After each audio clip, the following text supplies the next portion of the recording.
2014 সালে তৎকালীন প্রধানমন্ত্রী শেখ হাসিনাকে মা সম্বোধন করে একটি চিঠি লিখেছিলেন আলোচিত নির্মাতা, অভিনেতা ও উপস্থাপক শাহরিয়ার নাজিম জয়। কারণটি ছিল পূর্বাচলের একটি জমি, আর সেই চিঠির একটি কপি ভাইরাল হয় নেট দুনিয়ায়, যে কারণে সমালোচনার মুখেও পড়তে হয় জয়কে।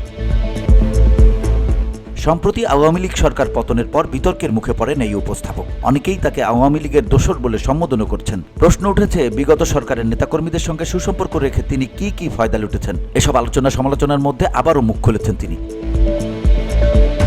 সম্প্রতি নির্মাতা মোস্তফা সরোয়ার ফারুকীর 840 সিনেমার প্রিমিয়ার শোতে জয় জানান, ওই জমির জন্য অন্তর্বর্তী সরকারের প্রধান ডক্টর মোহাম্মদ ইউনূসকে বাবা ডাকতে তার কোনো আপত্তি নেই। জয়ের কথায়, একটা শাসক দল যখন অনেক বছর ধরে ক্ষমতায় থাকে তখন তাদের থেকে কাজ কিংবা সুবিধা নেওয়ার জন্য আমাদের কিছু আবেদন করতেই হয়। সেটা অনেকেই করেছে, কেউ কম কেউ বেশি। বিষয়টি নিয়ে এখন আমার আর কিছু বলার নেই, কারণ আমি অনুতপ্ত।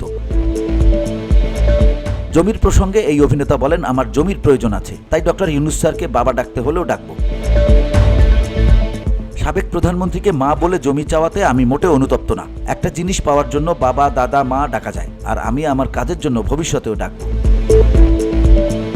সঙ্গে যোগ করে জয় আরও বলেন, তবে হ্যাঁ, আমি তখনও বলেছি বিগত সরকার যেভাবে স্বৈরাচার হয়ে উঠেছিল আর তাদের পতনের জন্য যত লোক প্রাণ দিয়েছে তা অনেক সেন্সিটিভ ইস্যু হয়ে গেছে, আর ওই সরকারের প্রধানকে আমি মা বলেছি, সেটার জন্য আমি অনুতপ্ত।